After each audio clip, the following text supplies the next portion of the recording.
जय श्री हरि, जय श्री कृष्ण। श्रीमद् भगवद गीता 18वें अध्याय का महात्म। श्री पार्वती जी ने कहा, भगवान आपने 17वें अध्याय का महात्म्य बतलाया, अब 18वें अध्याय का महात्म्य का वर्णन कीजिए। श्री महादेव जी ने कहा, गिरिनंदिनी चिन्मय आनंद की धारा बहाने वाले 18वें अध्याय के पावन महात्म्य को जो वेद से भी उत्तम है श्रवण करो। वह संपूर्ण शास्त्रों का सर्वस्व, कानों में पड़ा हुआ रसायन के समान तथा संसार के यातना जाल को छिन्न भिन्न करने वाला है। सिद्ध पुरुषों के लिए यह परम रहस्य की वस्तु है। इसमें अविद्या का नाश करने की पूर्ण क्षमता है।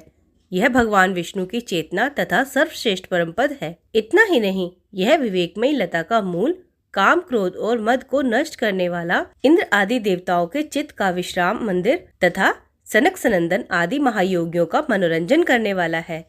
इसके पाठ मात्र से यमदूतों की गर्जना बंद हो जाती है। पार्वती, इससे बढ़कर कोई ऐसा रहस्यमय उपदेश नहीं है जो संतप्त मानवों के त्रिविध ताप को हरने वाला और बड़े बड़े पातकों को नाश करने वाला हो। 18वें अध्याय का लोकोत्तर महात्म्य है। इसके संबंध में जो पवित्र उपाख्यान है उसे भक्ति पूर्वक सुनो। उसके श्रवण मात्र से जीव समस्त पापों से मुक्त हो जाता है। मेरुगिरी के शिखर अमरावती नाम वाली एक रमणीय पुरी है। उसे पूर्व काल में विश्वकर्मा ने बनाया था। उस पुरी में देवताओं द्वारा सेवित इंद्र शची के साथ निवास करते थे। एक दिन वे सुख पूर्वक बैठे हुए थे।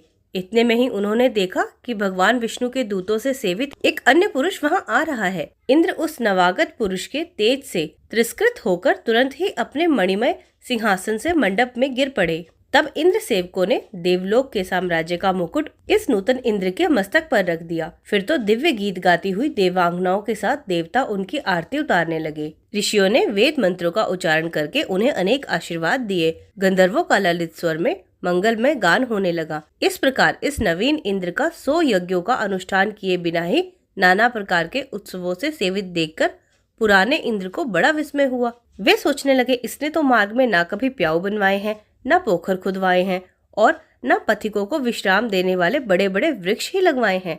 अकाल पड़ने पर अन्न के द्वारा इसने प्राणियों का सत्कार भी नहीं किया। इसके द्वारा तीर्थों में सत्र और गांव में यज्ञ का अनुष्ठान भी नहीं हुआ। फिर इसने यहाँ भाग्य की दी हुई ये सारी वस्तुएं कैसे प्राप्त की हैं? इस चिंता से व्याकुल होकर इंद्र भगवान विष्णु से पूछने के लिए प्रेम पूर्वक क्षीर सागर के तट पर गए और वहाँ अकस्मात अपने साम्राज्य से भ्रष्ट होने का दुख निवेदन करते हुए बोले, लक्ष्मीकांत, मैंने पूर्व काल में आपकी प्रसन्नता के लिए 100 यज्ञों का अनुष्ठान किया था।